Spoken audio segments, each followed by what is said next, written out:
What's up, everybody? Welcome back to News Dose. And, it's been a little bit crazy this week. We came into the week hearing rumors that Nintendo might hold a surprise direct. And a lot of people didn't believe that. They said it was crazy. It just didn't make any sense. Why do we even talk about these type of rumors in the first place? I heard all of those things, and well, lo and behold, it wasn't so crazy after all, because it's in fact happening.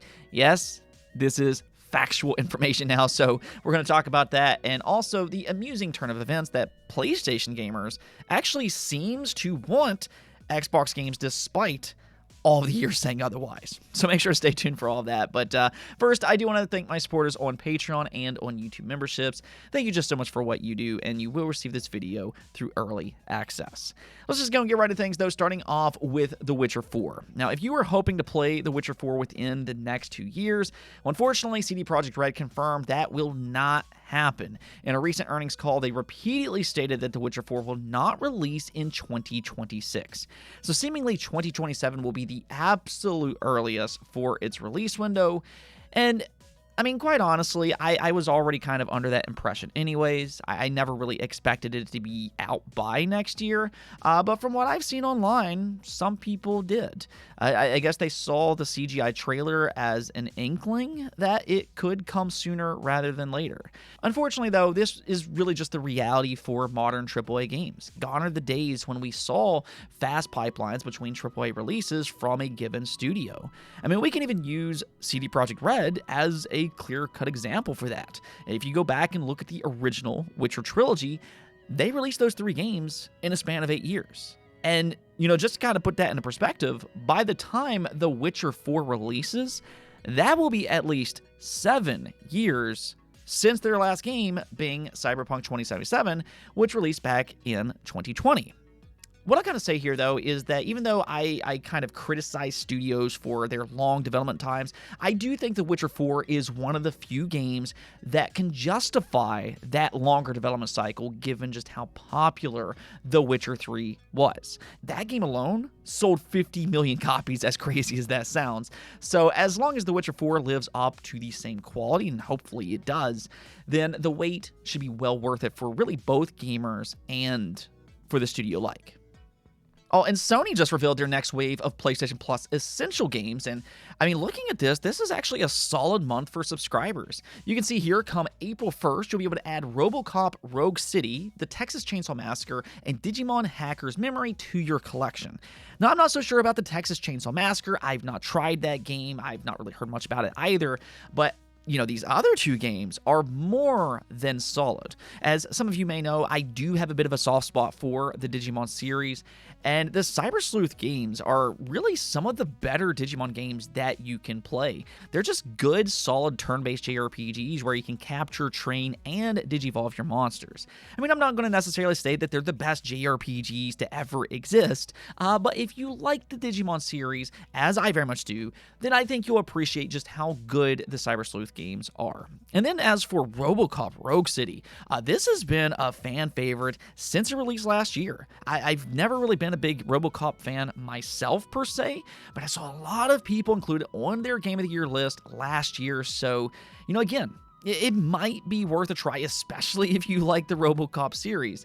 And I'd say this is also perfect timing. There is an expansion/sequel planned for this summer, so the time to jump into Rogue City really is now.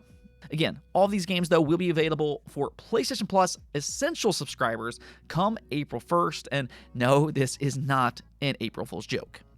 Now, I do want to talk about something that is very amusing to me, though, and I have to kind of go back to really explain why. A little bit of a backstory about me is that I've been a part of the online game community since the mid-2000s. I mean, I've been playing games since the early 90s, but, that was before high-speed internet was really a mainstream thing. So I didn't come across game forums and things like that until about the mid-2000s, and at first it really surprised me just how toxic the game community can be. I myself grew up as a Nintendo kid, but I never really felt like I hated other platforms. In fact, I really came to like those platforms when I was introduced to things like the Sega Dreamcast, Xbox, the PlayStation 2, and that was because I just really liked games. I always remember as a kid, I don't remember hating other platforms, but what I did is I dreamed about the idea that there would just be one single console, this super console that could play absolutely everything. That way I didn't have to feel left out when a game didn't come to the console that I had. Now, as an adult, I do view that a little different just because I think competition is very important to push games to their max, to make companies be better forms of themselves. But coming to the online world of gaming, it surprised me just how infested the game community is when it comes to that console war type of mentality. And I quickly came to notice that it always felt like Xbox was the odd kid out. It just always felt like no matter what they did, there were a lot of people that simply hated them. All of their games are bad, and we will never get an Xbox type of mentality. There was a lot of that online. And okay, that's perfectly fine. Everybody can make their own choices, so be it. But it's a little ironic to look back on that type of behavior in the year of 2025. Now, all of a sudden, Xbox is pushing several of their games to rival consoles. And despite all of the vitriol, and despite all of the hatred towards Xbox games over the years, it might surprise you to find out that maybe, just maybe, those people didn't hate Xbox games as much as they said after all. Now, the reason I say that is because apparently Xbox games right now, as we speak, are dominating on the PlayStation Store. Of course, last year, Sea of Thieves found a lot of success on the PlayStation 5. It was lighting up the PlayStation Store in the year of 2024. And now, both Indiana Jones and the Great Circle and Forza Horizon 5 are lighting up the charts as well. So much so that their pre-orders are tracking above PlayStation 5 exclusives like Death Stranding 2 on PlayStation's very own store. Now, what's even crazier about that is that this includes both the standard and premium editions, which are actually tracked separately on PlayStation. So, yeah, I mean, I just think this is kind of amusing in retrospect, just, after we've seen these decades of hatred. And I will say that this is one of the cool things about Xbox's multi-platform plan. More people will now start to see just how good some of their games actually are. Instead of people just simply hating on Xbox because, they're Xbox exclusives, they'll instead now get a chance to play some of those games themselves, and they'll see that, maybe they actually do have some good games in their library after all. I mean, for myself, I do feel like they have some overlooked gems, like Quantum Break as one such example. I always wondered if that game would have been received better if it was multi-platform, and suddenly, and this is kind of funny to think about, but suddenly PlayStation gamers might find themselves enjoying, the Halo series instead of hoping that it'll die like we've seen these past few decades. I mean, it's kind of sad to think that that's how it's been.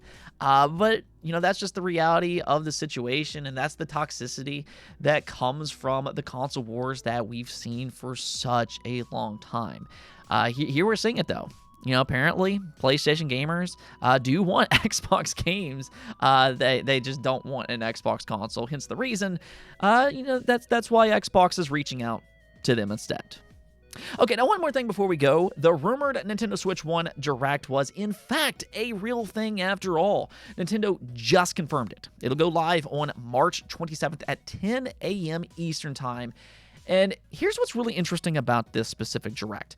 They're calling it a Nintendo Direct. And okay, that might sound like a small thing on paper, but it's really not.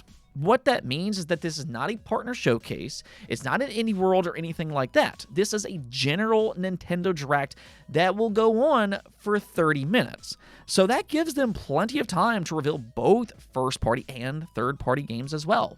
Now, I know some people might wonder why they're even holding this Direct in the first place before the Switch 2 Direct next week, and I think the reason that they're doing this is to announce the next pipeline for these Switch 1 games. That way gamers can get excited about those, but then they can kind of keep the main thing next week, which is all about the Switch 2. They don't want to announce their Switch 1 games that are still coming this year at the Switch 2 Direct. They want to keep them separate. So I think that's their mentality when it comes to this, but what could they possibly announce here? Because I think that's a pretty good question to ask right now, just, given how late we are in the generation. I'm not expecting there to be a behemoth of a first-party game to be here that we don't already know about, but there are a few games that comes to mind that they could reveal, and these are all based on rumors that we've heard prior. One is a Kirby Robobot remaster. This is a fantastic 3DS game and really just one of the better Kirby games ever made. We've heard a lot about a Switch 1 port, and I think they could announce that here. Now, there's also the widely rumored Metroid Prime 2 and Prime 3 remasters. Truthfully, I'm at a bit of a loss as to why they haven't released these games yet, but they could announce them alongside a Metroid Prime 4 reveal and its release date. Do keep in mind here that Metroid Prime 4, despite all the speculation, is still a Switch 1 game, even if it has cross-generation support.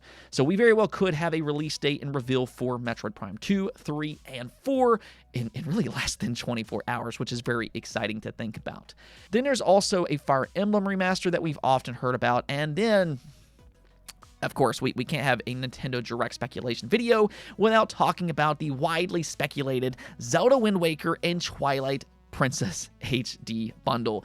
In all honesty, I don't believe these games exist. And the reason I say that is because I think it's far too wishful to expect Nintendo, out of all companies here, to bundle a collection as prized as this. I think the far more likely outcome is that they will both get HD remasters eventually, but they will be packaged separately. Now, I could be wrong about that, but that's just kind of my expectation, and that's why I remain skeptical when it comes to this specific rumor, which has often included them as a bundle. I don't expect them to be in a bundle, and I don't expect them to release at the same time either. Now, interestingly, though, Jeff Grubb has been teasing what seems to be a very exciting third-party reveal. He said the reason I learned about this Nintendo Direct is because of a partner game, and there's going to be a game that will cause a lot of conversation and is not necessarily a Nintendo one. So, again, that could be very exciting depending on what he's talking about. And, I mean, the only third-party game that comes to mind, and I'm not saying that's what he's teasing here, but Hollow Knight Silk Song.